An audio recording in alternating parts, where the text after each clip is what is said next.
Solvent to अनराइवल टांग set के इस एपिसोड की शुरुआत में हम देखते हैं कि यह ने सजेस्ट किया होता है कि ये लोग सबसे पहले स्पिरिट टावर को शेरेक सिटी के अंदर बनाएं। मतलब कि जो शेरेक सिटी होगी वो स्पिरिट टावर हेडक्वार्टर का घर होगा और स्पिरिट टावर का जो नाम आया है वो असल में मास्टर का दिया हुआ है जो कि कैलेमिटी नेक्रोमेंसर इलेक्ट्रोलक्स हैं, क्योंकि स्पिरिट सोल का अपीयरेंस कुछ ऐसा है जिसे कोई भी एम्पायर रेजिस्ट नहीं कर सकता है। इसलिए डुअलो कॉन्टिनेंट के तीनों एम्पायर जो होते हैं ये अपने अपने दूतों को भेजते हैं जिससे कि ये लोग आके स्पिरिट टावर ऑर्गेनाइजेशन की जो एस्टेब्लिशमेंट हो रही है उस पर डिस्कस कर सके। और दोनों ही पार्टीज काफी लंबा नेगोशिएशन करती हैं कि जो भी सोल मास्टर ट्रेन होंगे वो स्पिरिट टावर को ही ज्वाइन करेंगे और एक तरीके से ये न्यू प्रोफेशन होगा। और ये जो तीनों एम्पायर्स हैं इनमें से हर एक अपने रिप्रेजेंटेटिव को भेजेगा जो कि अलग अलग सेक्ट्स और अकेडमीज के होंगे जो कि स्पिरिट टावर काउंसिल के मेंबर बनेंगे। और यहाँ का जो एक्सपेरिमेंट सक्सेस हो गया था तो उसके 2 महीने बाद पहली बार स्पिरिट टावर के अंदर मीटिंग करवाई जाती है और एल्डर स्वान जो है वो पब्लिकली रिकमेंड किए जाते हैं स्पिरिट टावर के फर्स्ट मास्टर के रूप में, जबकि हो याओ को लाइफ टाइम काउंसिल मेंबर के रूप में अपॉइंट किया जाता है और इसके साथ ही साथ स्पिरिट टावर के मास्टर के रूप में भी। और ये जो स्पिरिट टावर है ये एक ही समय पे इंसानों और सोल बीस्टों के लिए खुला हुआ है और स्टारडुओ फॉरेस्ट की तरफ से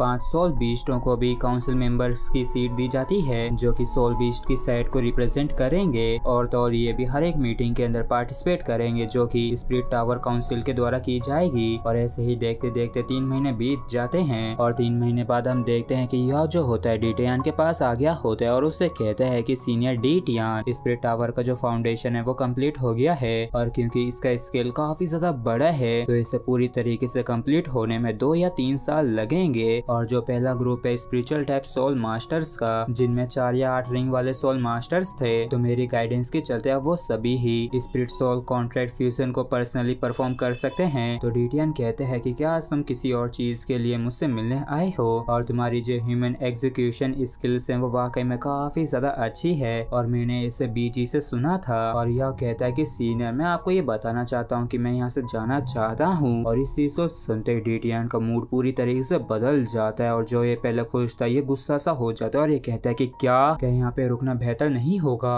क्योंकि यहाँ पे तो एनर्जी की भरमार है और ये जगह तुम जैसे ह्यूमन के लिए कल्टीवेट करने के लिए काफी ज्यादा सुटेबल है और जब तक तुम चाहो तब तक तुम आराम से लेक ऑफ लाइफ के पास रुक सकते हो। तो यह कहता है कि सीनियर तो आखिर आपका कब तक मुझे यहाँ पे रखने का प्लान है और क्योंकि मैं स्टारडुओ फॉरेस्ट के फेट से रिलेटेड हूँ तो आप मुझे मार नहीं सकते हैं, तो मतलब कि ज्यादा से ज्यादा आप मुझे यहाँ पे कैद करके रख सकते हैं और सील कर सकते हैं, लेकिन आपको ये भी समझना होगा कि ह्यूमन वर्ल्ड के अंदर मेरा क्या स्टेटस है और अगर आप ऐसा करते हैं तो मुझे डर है कि शेरेक जो है वो भी नहीं रुकेगा और ये जो अभी अभी नई नई शांति संधि बनी है इसको तोड़ दिया जाएगा। और इस चीज को सुनते डीटियन को काफी ज्यादा गुस्सा आ जाता है और ये कहता है कि क्या तुम मुझे धमका रहे हो। तो याओ जो है बड़े शांति से कहता है कि नहीं ये कोई धमकी नहीं है, मैं तो बस आपको सच्चाई ही बता रहा हूँ क्योंकि मैं स्टारडुओ फॉरेस्ट का फ्रेंड हमेशा के लिए बनने के लिए तैयार हूँ और तो मैं यहाँ तक कि आपसे वादा भी कर सकता हूँ कि मैं स्टारडुओ फॉरेस्ट के अंदर कभी भी किसी भी सोल बीस्ट को हंट नहीं करूंगा।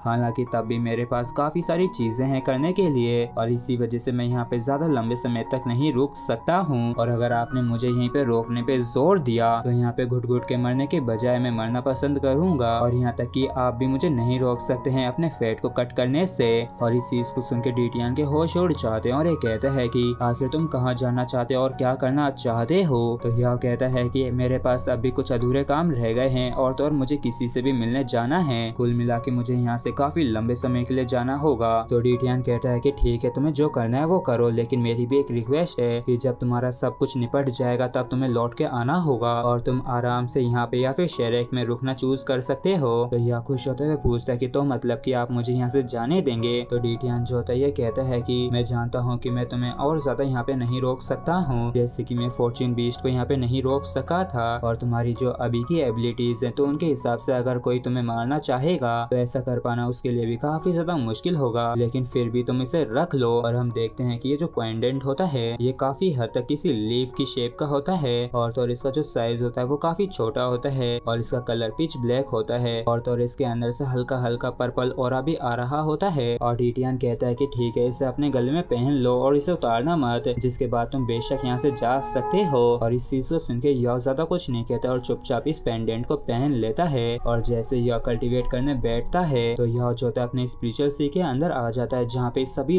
लोग यह कर रहे होते हैं, जबकि यह इस तरफ स्काईड्रीम और आइस एम्प्रेस को देख के काफी ज्यादा हैरान होता है। और स्काईड्रीम कहता है कि क्या तुम जानते हो कि अभी अभी डीटीआर ने तुम्हें क्या दिया है? तो यह मना करते हुए कहता है कि ये तो मुझे मालूम नहीं है, लेकिन मुझे ये लगता है कि ये कुछ ऐसा है जिसे प्रोटेक्शन के लिए इस्तेमाल किया जाता है, क्योंकि वैसे भी मेरी जो सेफ्टी है वो स्टारडो फॉरेस्ट से रिलेटेड है। और इस चीज को सुन के स्काईड्रीम जो चिल्लाते हुए कहता है कि बेवकूफ लड़के, ये चीज तुम्हारे लिए अच्छी और बुरी भी है। तो इस चीज को सुन के यह कहता है कि क्या अच्छी भी और बुरी भी? तो स्काईड्रीम जो है सीरियस होते हुए कहता है कि जो पेंडेंट डीटीआर ने अभी अभी तुम्हें दिया ये उसका रिवर्स स्केल है। और यह भी रिवर्स स्केल का सुन के हैरान होता है। और बिंग बिंग बताती है कि ड्रैगन्स के पास रिवर्स स्केल होते हैं, तो अगर उन्हें टच किया जाता है तो उससे वो गुस्सा हो जाते हैं, यहाँ तक कि वो पागल भी हो जाते हैं। तो स्काईड्रीम कहता है कि हाँ बिल्कुल इसने सही कहा, और ये चीज वाकई में काफी ज्यादा शर्मनाक है जो हमें इतनी देर बाद जाके इस चीज का एहसास हुआ, और जब तक हुआ तब तक तुम इसे पहन चुके थे। तो यह जो होता है इसे कुछ भी समझ में नहीं आया होता है, और ये पूछता है कि मैंने जो इस चीज को पहन रखा है तो क्या इससे कोई प्रॉब्लम हो गई है? तो इस चीज को सुन के स्काईड्रीम जो है चिल्लाते हुए कहता है कि हाँ बिल्कुल, ये बिल्कुल भी अच्छा नहीं है, बल्कि ये काफी बुरा है। बल्कि ड्रैगन्स का जो रिवर्स स्केल होता है ये कुछ ऐसा होता है जिसे छूना भी नहीं चाहिए। और हाँ बिल्कुल तुमने सही गैस किया कि डीटीआर ने ये जो तुम्हें रिवर्स स्केल दिया है इसमें पक्का तुम्हें प्रोटेक्ट करने की एबिलिटी है। और ये जो रिवर्स स्केल है ये वही रिवर्स स्केल है जिसे वो हर 1,00,000 साल के अंदर डिवाइन पनिशमेंट को एक्सपीरियंस करता है तब ये लेके आता है। और इसके अंदर इसकी सबसे ज्यादा इम्पोर्टेंट पावर है, और तो और इसके अंदर डिवाइन पनिशमेंट की एक हिंट भी है। और इस चीज को सुनते ही यहाँ के पसीने छूट जाते हैं। और स्काईड्रीम जो है काफी बुरा समूह बनाते हुए कहता है कि और ये जो रिवर्स स्केल है इसकी वजह से तुम्हारे लिए गॉड बन पाना नामुमकिन है, और हमने तुम्हें फॉलो करना इस उम्मीद में शुरू किया था जिससे कि तुम उस रियलम के अंदर एंटर कर सकोगे और एक असली गॉड बनोगे। और वैसे तो यहाँ को ज्यादा कुछ समझ में नहीं आता, लेकिन ये फिर भी काफी परेशान होने लगता है, और सिर्फ तब जाके ही तुम हमारी मदद कर सकोगे दोबारा से इंडिपेंडेंट होने में। और बिंग बिंग कहती है कि और गॉड्स की पोजीशन के रूप में सबसे ज्यादा इम्पोर्टेंट चीज ये होगी कि तुम गॉड्स की दुनिया के अंदर एंटर करो, क्योंकि गॉड्स की दुनिया के अंदर गॉड्स के आने की एक लिमिट है, और हर एक गॉड की अपनी खुद की एक जगह है। और जो सबसे पहले है वो गॉड सीट है, जिसके लिए तुम्हें ब्रेक थ्रू करके एक गॉड बनना होगा, जिसके बाद तुम्हें इस डोलो कॉन्टिनेंट की जो वर्ल्ड रेस्ट्रिक्शन है उसमें ब्रेक थ्रू कर सकते हो,